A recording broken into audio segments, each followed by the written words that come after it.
My name is Kim and I'm going to present our project, Speaker Following Subtitle Placement based on Multimodal Speaker Recognition, and this project is conducted by 김하늘 and Iju승. The project started from a single small question: what if I ever completely lose my hearing one day? If that happened, would I still be enjoyed to watch movies or Netflix like I do now? Sure, I could turn on subtitles to follow the dialogue, but wouldn't it be hard for me to tell who is saying each line? This question inspired our project. We wondered, what if subtitles could follow the speaker just like speech bubbles in comics? Let me explain how we tackled this problem.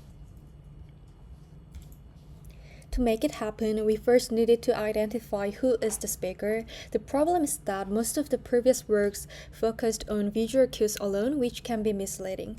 For example, actors may be laughing with their mouths open, causing the system to mistakenly label them as the active speaker. There are also many cases where face is partially occluded or not fully visible, which further degrades performance. Since these situations are extremely common in actual media content, a system that relies solely on visual information struggles to work reliably. To address these issues, we focused on three main objectives. First, we wanted to create a subtitle system that follows the speaker, similar to speech bubbles in comics. This helps viewers instantly see who is speaking, minimizing eye movement and reducing cognitive load. Second, we needed an automated subtitle layout algorithm that can place subtitles in the optimal position, regardless of how many people are in the scene or how the camera moves. Finally, we adopted a multimodal active speaker detector that uses both visual and audio cues. This is crucial because real media scenes are noisy and complex, and relying on visuals only simply isn't reliable.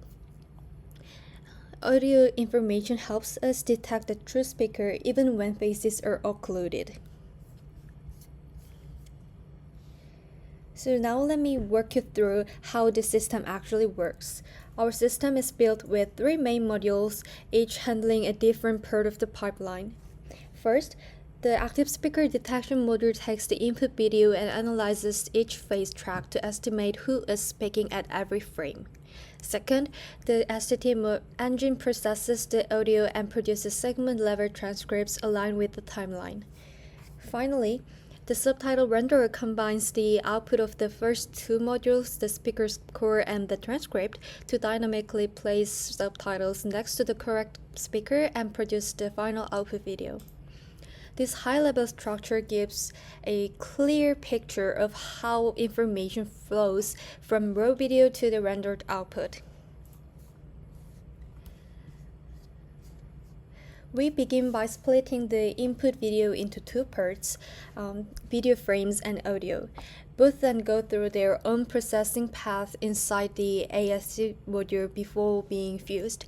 On the visual side, we first detect scene boundaries, and within each scene, we perform face detection.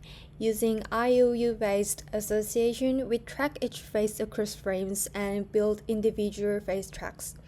Based on these tracks, we crop the face region to generate track-level video clips. Each clip is then fed into the visual encoder, which produces the visual embeddings.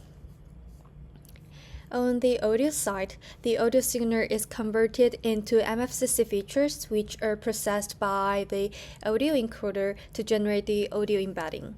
To keep the model lightweight, both the visual and audio encoders operate by separating spatial and temporal dimensions instead of processing all dimensions jointly. This significantly reduces computation while preserving meaningful information. Finally, the visual embeddings and audio embeddings are fused and fed into a BiGRU model, which outputs frame-wise speaker score for each track. These scores are later used by the renderer to determine where the subtitles should appear. For the STT engine, we first use OpenAI's Whisper to transcribe the audio. once we have the text, we need to make sure the subtitles are easy to read. So if a line is too long, we split it into smaller segments like this using punctuation like commas so that each subtitle fits comfortably on the screen. Finally, the subtitle renderer takes the active speaker scores and these text segments and decides where to place the subtitles using our automated layout algorithm. It also respects any customization options provided by the user, such as font size, font color, font family, or thickness, and renders the subtitles next to the correct speaker. This way, we ensure that subtitles are both readable and correctly associated with the speaker, enhancing the viewing experience.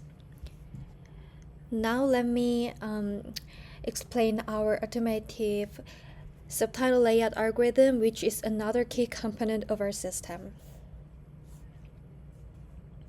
First, the system divides the screen around the speaker into 4 directions: top, bottom, left, and right, and identifies the direction with the most available space.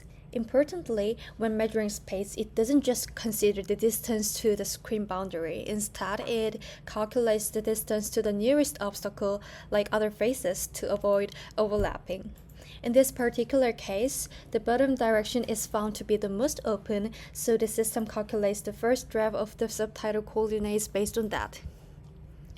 However, sometimes this provisional position may extend the frame like this, so to prevent that, we apply boundary clamping.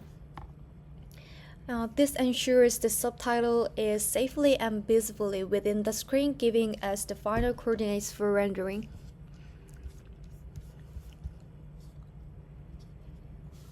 Once all these steps are completed, we obtain the final output video. Here you can see that even with multiple people on screen, it's immediately clear who is speaking, just like you're watching a cartoon. I'd like to highlight the performance of our system too. In this example,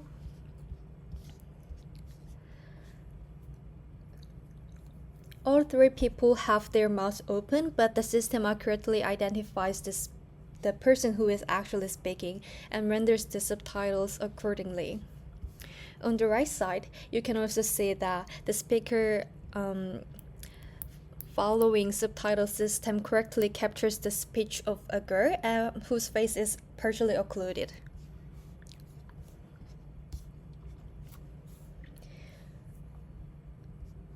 To sum up, this system is a demonstration of the practical integration of CV in multimedia systems, enhancing accessibility for the hearing impaired by displaying speaker-specific subtitles. However, the limitation is that when a speaker face is not visible at all, such as they turn away from the camera, speaker identification becomes unreliable. Looking ahead, we expect to extend Spixie to live meetings and real-time contents, improving clarity and communication in modern remote collaboration environments. Overall, we believe Spixie can significantly reduce cognitive load, make dialogues easier to follow, and enhance the video viewing experience for everyone. Thank you for your attention, and if you'd like, you can explore the project further using the GitHub QR code to our repository provided here. Thank you. Hey, I know what I want. What we want, honey. No, you don't want this. I want to have your grandmother's cookie recipe. You mean the chocolate chip cookie recipe? Uh-huh, yeah. You mean the one that my grandmother made me swear on her deathbed that I would never let out of our family? Dying people say the craziest things. I've wanted it for years. I was going to make cookies for my children. Break my heart. Oh, all right. Okay, I don't have the recipe, but here, I wish you health and happiness. An old cookie? This is what happens when you don't register for gifts. See, no, I made a batch and I froze it, and this is the only one left. We can't accept this. Why not? Because it's gross. wait. I think I can figure out the recipe from this cookie. I do stuff like this at work all the time. Really? Yeah, I think I can do it. Oh, yay! I definitely taste nutmeg. You do? You don't? Well, that's the difference between a professional and a layman. That and arrogance.